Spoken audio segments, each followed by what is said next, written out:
비정규직이 주인공인 드라마가 흥행하고 아이돌이 TV 광고에서 최저시급을 설명합니다. 이른바 노동약자에 대한 관심이 모아지고 있습니다만 전국의 장그래들은 거리로 나섭니다. 정부가 발표한 비정규직 종합대책이 사실상 비정규직 양산대책이기 때문이라고 합니다. 왜 그런 걸까요? 성지훈 기자가 보도합니다. 경남 지역의 한 학교 급식실에서 일하는 A씨는 매년 연말이 되면 계약 해지의 공포에 시달립니다. 학교 급식 노동자의 사용자는 각급 교육청의 교육감이지만 실제 각 학교장의 재량으로 계약 갱신 여부가 결정되곤 하기 때문입니다. 천안의 삼성전자 서비스 센터에서 일하던 최정범 씨는 비수기 저임금과 노동조합 조합원들에 대한 회사의 집중 감시 등을 힘겨워하다 지난 2013년 10월 스스로 목숨을 끊었습니다. 고 최정범 씨는 유서에 배가 고파 못 살겠고 다들 너무 힘들어서 옆에서 보는 것도 힘들었다는 말을 남겼습니다. 충남 아산의 현대차 공장에서 왼쪽 바퀴를 조립하는 노동자와 오른쪽 바퀴를 조립하는 노동자는 임금과 처우가 하늘과 땅 차이입니다. 같은 공장에서 같은 옷을 입고 같은 업무를 하지만 달마다 잔업에 특근 수당을 더해도 임금 격차가 발생합니다. 저임금, 고용불안, 차별 대우를 비롯해 열악한 노동 환경의 한복판에 놓인 수많은 노동자들을 지칭하는 말은 비정규직입니다. 비정규직 노동자는 저마다 사내하청, 간접고용, 계약직, 알바노동 등 각기 다른 이름으로 불리지만 이들의 공통점은 고용불안과 저임금에 시달리는 을 중의 을, 사회적 최약자라는 것입니다. 정부 추산으로는 600만이라고 얘기하지만 노동부의 추산으로는 850만에다가 사내하청과 특수고용직까지 합치면 1000만의 비정규직이 있습니다. 이 비정규직 노동자들이 정규직과의 차별, 고용불안, 저임금 이런 문제들이 거의 폭발 직전까지 와 있고 노동자들의 문제가 우리 사회의 가장 시급한 문제고 가장 빠르게 해결해야 한다라는 비정규직 문제가 사회적 문제로 대두되면서 드라마와 영화를 비롯한 미디어에서도 비정규직 문제에 대한 관심이 높아지고 있습니다. 최근 인기를 끌었던 웹툰 원작의 드라마 미생의 주인공 장그래도 갖은 노력을 해봤자 결국 정규직이 되지 못한 비정규직이었습니다. 대형마트 노동자들의 부당한 노동 현실을 주제로 한 웹툰 송곳과 영화 카트도 관심을 받았습니다.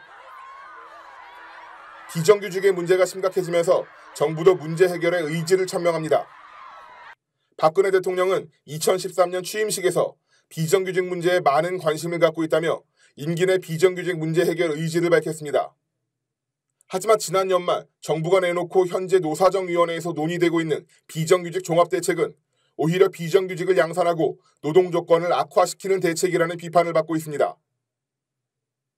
정부가 내놓은 비정규직 대책의 핵심은 기간제 노동자의 사용기간 연장과 파견업종 확대, 해고 규제 완화입니다. 비정규직 종합대책은 기간제 노동자들의 계약 기간을 현행 2년에서 최대 4년까지 늘리도록 합니다. 근무기간이 길수록 숙련도가 높아져 정규직 전환 가능성이 높아진다는 게 주된 근거입니다. 하지만 이 대책으로 비정규직의 고용 불안이 더욱 장기화되는 결과만 닿을 것이란 전망이 압도적입니다.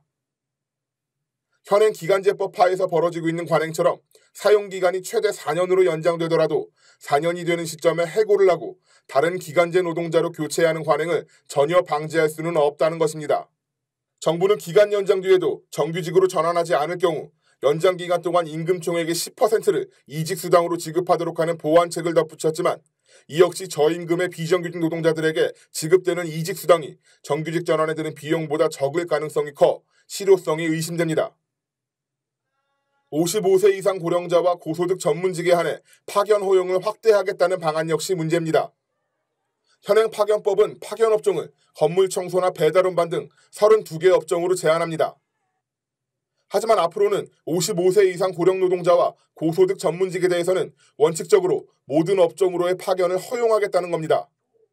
정부는 고령자와 전문직의 재취업 활성화를 명분으로 삼지만 결과적으로 그렇지 않아도 심각한 고령 노동자들의 저임금과 불안정 노동을 더욱 악화시킬 것이라는 지적이 나옵니다. 불법 파견이나 사내 하도급을 활용해 간접 고용 비정규직을 남용해온 기업을 양성화시킬 것이란 예상도 가능합니다. 파견업종 확대는 고용률 70%라는 정부 목적을 달성하기 위한 꼼수라는 지적도 있습니다. 해고도 쉬워집니다. 정부의 비정규직 종합대책은 저성과를 해고의 실질적인 사유로 해 교육이나 배치 전환, 임금 조정 등 해고 회피 노력이라는 절차적 요건을 다해도 개선이 없을 경우 해고가 가능하도록 하는 내용의 가이드라인을 제시합니다. 사실상 성과평가 등의 인사평가는 사용자의 주관적인 평가에 좌우될 소지가 크기 때문에 사측에 의해 자의적인 해고가 가능해질 수 있습니다. 이는 결국 KT 등 노조 탄압 사업장에서 이뤄지는 인력 퇴출 프로그램을 통한 강제 퇴직 압력과 같은 학대 해고 효과를 낼 것이란 전망입니다. 사내 하도급 같은 경우는 법원 판결에 의해서 불법임이 확인되었습니다. 그럼에도 불구하고 이것을 합법화하고 기간제 사용기간을 연장하겠다는 것은 사실상 비정규직을 절대 정규직이 될 수 없도록 비정규직의 신분을 고착화하겠다는 것을 의미합니다. 여기에 파견 규제를 완화하고 저임금, 저성과자 해고 기준을 마련하겠다는 것은 기업이 자유롭게 정규직을 해고하고 그 인력을 다시 비정규직으로 채용할 수 있다는 것을 의미합니다. 비정규직 문제가 날로 심각해짐에도 정부가 명확한 대책을 내놓지 못하자 민주노총을 비롯한 노동계와 시민사회단체들은 비정규직 문제 해결을 위해 장그래 운동본부를 출범했습니다. 운동본부는 오늘 오전 정동 프란치스코 회관에서 출범식을 열고 정부의 비정규직 종합대책 전면 폐기를 요구했습니다. 정부 종합대책대로라면 노동자의 생애주기는 청년기, 장년기 기간제로 시작해 노년기 파견 노동으로 마감하게 되며 정규직 가능성은 짧은 중년기의 여행으로 남게 됐다. 종합대책은 이렇게 평생 비정규직 시대를 열고 있다. 이들은 출범 이후부터 비정규직 종합대책의 문제점을 국민들에게 알리는 캠페인과 토론회를 개최하고 6월에는 연인원 10만의 비정규직 노동자들이 참여하는 전국 순회 행진을 계획하고 있습니다. 국민TV 뉴스 성지훈입니다.